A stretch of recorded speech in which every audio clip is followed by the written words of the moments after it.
Welcome back, Mongo Fix. Mongo was down here by the furnace and noticed there was a couple spots that were a little wet. So put some towels down, tried to absorb it up, and was following the leak. Followed the leak up, right? While Mongo was absorbing the water, noticed a little drip of water coming out of that bolt right there.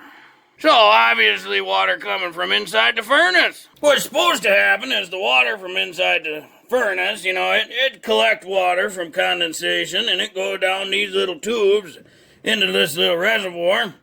And then once it overfills, goes down into this tube. Mongo's just got that going down into this little tub. That tub fills up, a little bit with water. And then it goes out to the sump pump. Right next to it, just a dehumidifier in it. Hose does the same thing. All this little reservoir does is let Mongo know that things are filling with water and they're working efficiently.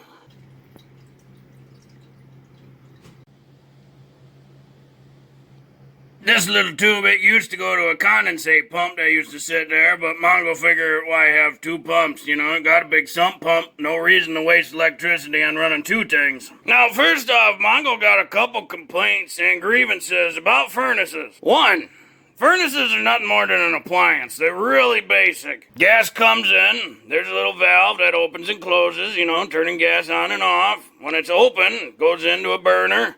The burners, right, they burn the gas that came in.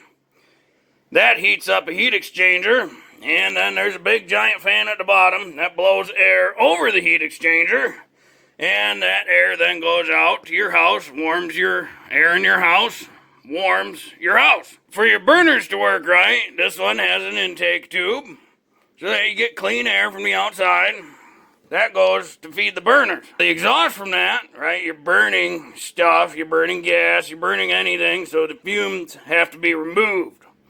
So there's another fan inside there that sucks all the exhaust fumes out.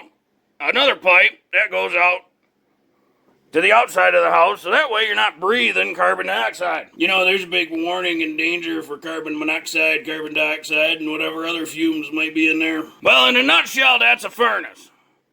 So for some reason, to buy and install one pushes $5,000, just absolutely insane. Number two, your HVAC guys. They always tell you gotta get her inspected every year. Well, if you live down in the southern climate, probably don't need it inspected every year because you maybe use it twice, if you even have one. Up here in the north, we use it every year, only use it about 6 months out of the year. To Mongo, there's no reason to have it inspected every winter. If you have a good running machine, you get it inspected, right? Hey, they gave you the thumbs up, sweet deal. You shouldn't have to have it inspected again the very following year. It only was used for 6 months. Why would there be a problem already? Mongo recommend every 3 to 5 years get it inspected. During time of filming, this is 2023. This was inspected in 2019. This is the little sheet the guy prints out showing you what your efficiencies are, what your PPMs are and everything. Mongo tape it right to the machine. So that way the next time we get inspected, it'll get taped right there.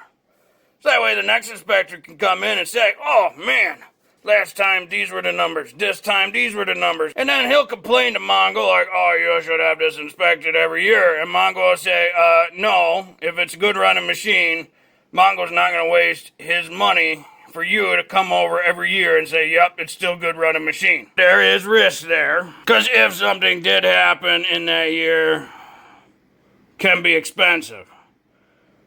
But you'd probably know if something happened, right? Maybe it'd be leaking water. Maybe it'd make a funny noise. Maybe it didn't kick on. That's a problem. If it's a good running machine, it shouldn't have that problem, which means you shouldn't have to have the guy here the very next year to tell you it's a good running machine. And this is another big issue Mongo got with furnaces.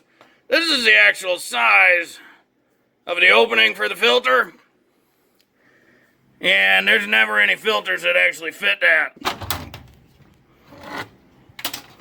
So Mongo's got some foam in here to take up the space. Hey, that's when that one was put in. That's the filter size they make. Well, that's not the same. So that's why Mongo uses this little foam piece. Take up that gap. That way more of the air actually gets filtered, otherwise it just bypasses and there's no point in having a filter in there. Well, we'll get back to this leak, and first thing Mongo gonna do is open her up. These just a couple screws, 5/16. They got a flathead as well.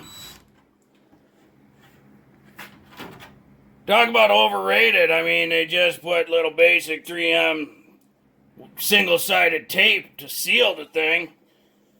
But yeah, they want $5 for one. That tape not worth $5. Couple $100. That's what that machine worth. And then we'll get these two out. These for the top plate here. Not even a seal on this top part. Mongo was already in here, put some paper towels down to sop up, start absorbing the water that was leaking. Basically, the water was leaking right out of where that paper towel stuck into there. So that little gasket is leaking. There's two parts to a furnace, right? There's this upper portion and the lower portion. The lower portion basically got the big blower fan that moves air through the house. Right, we got our intake ductwork here. Goes through a filter. That seam is just a really good visual of the quality. That's the circuit board, the controller for the whole furnace. That's not $4,000 control board. Again, couple $100. Pretty basic, bunch of resistors, some capacitors, processor. This is the combustion blower. So this does nothing more than pull the combustion gases out of the heat exchanger, which is behind there, and sends it out the exhaust pipe out the house. Your burners are up top. When they light, that air goes through there to feed the fire that comes out of the burners and then gets pulled down with the combustion fan to the heat exchanger behind there and then goes out. Well, because this is a high efficiency machine, it gets a lot of condensation inside. And that condensation is from the heat exchangers. It collects down here, goes out this little pipe into the little bucket. This other pipe here is for any water or condensation that collects from the exhaust chute. So that way it doesn't go into the fan, it just comes right down into the little bucket. This here is a switch. You'll notice when it's in, the little light came on the circuit board and there was a click. When you release the switch, it takes a little bit before the light actually turns off.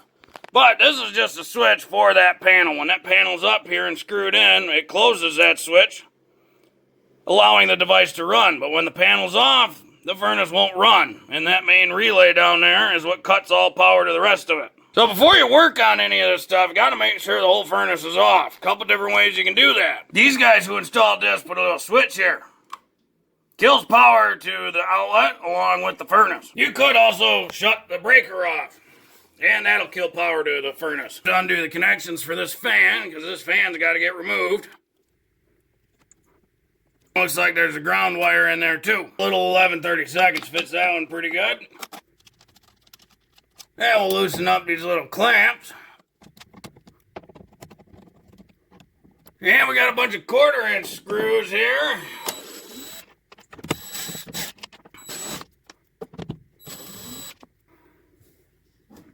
And so now that's good and loose. A little wiggle wiggle. That's off. Don't forget our little square hose, because, you know, why not have a square hose? Looks like we got a little seal here. Barely hanging on. Oh, and that seal's dry rotted real bad. Might need a seal there too. Now we got a little hose clamp. Get that off. And we'll have to get this guy off. Oh, he on there pretty good. Might as well get this guy out the way.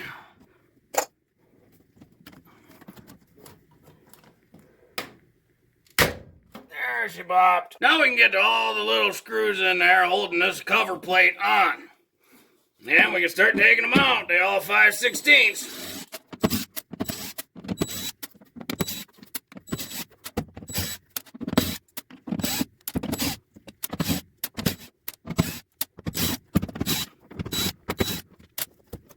Oh no, missed a screw. It's hidden. Don't miss the screws, they don't want to break it.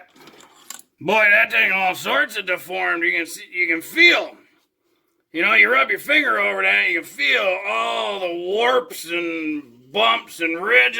That is one nasty surface. You can see in here the witness mark where water was going through. Didn't quite make it through there. Nope, right there. These are the little orifices where the combustion gases get pulled out of. And that's why it all condenses in there a lot, because you're having that big change in temperature right down at these tubes. Now we just gotta get this gasket out of here.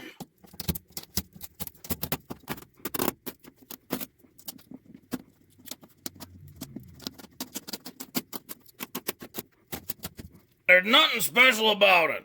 It's just a foam gasket. The most special thing is it got double-sided tape on it. Oh boy. It's not like it's resistant to fire or something.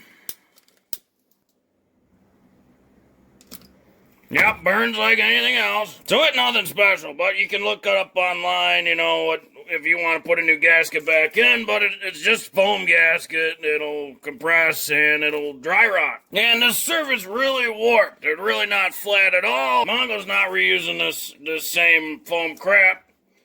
So, from the automotive world, Mongo's using some high-temp gasket maker. Just red RTV silicone. There's plenty of bolt holes and screws to hold this thing in. So we just need a nice thin layer of high-temp RTV.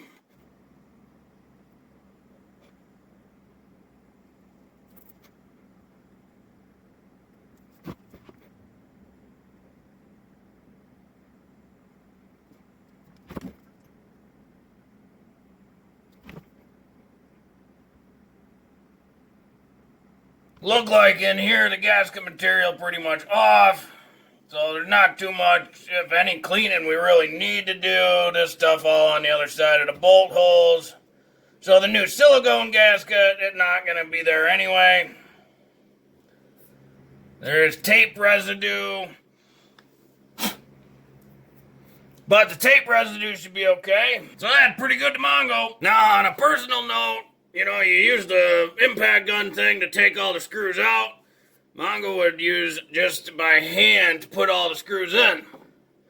Just because, you know, they're just sheet metal screws. They'll pull out real easy. Line this up. Nice and gentle like. And then there's a couple little arrows. Mongo's going to put those in first. It's real easy to pull all these out and over torque and screw up the sheet metal.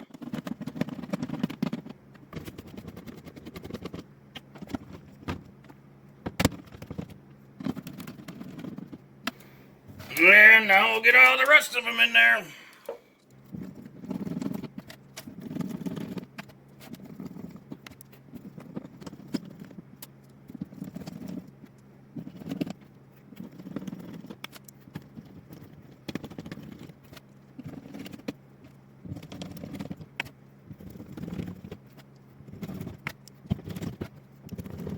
This seal here looked pretty rough as well. Obviously, whoever initially installed it didn't center it really good at all, but it did catch. And it looked like that one pretty thick. Just gonna take some of this high temp RTV and just do a little bead around the edge where the fan contacts this seal. Because it do not like the look of that seal at all. We'll slide our elbow back up there. Slide our fan back in.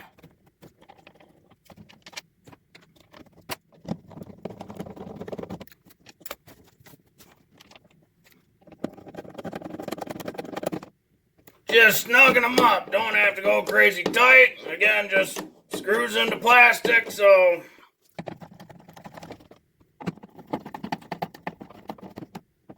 reconnect our clamps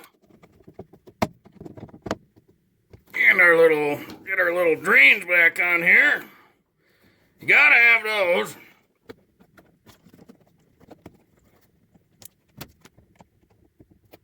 Gotta reconnect our little ground.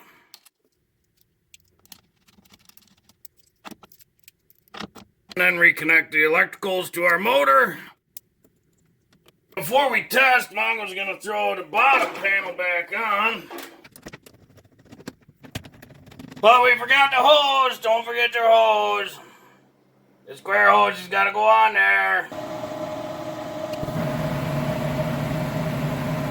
Well, she shut off and filled up the rest of the reservoir there. Dripping out the bottom. And if we look back in here, no more waters. No more drips. That means fix work. And don't forget to put the cover back on after. But hopefully this video helped you if you ever get water leaking out of your furnace, or, you know, you need to replace a gasket or something. Or a fan motor too, but, well, if you like this video, be sure to like this video. If you like this video and other videos from Mongo Fix, be sure to subscribe. Mongo is working on all sorts of stuff. Mongo, thank you.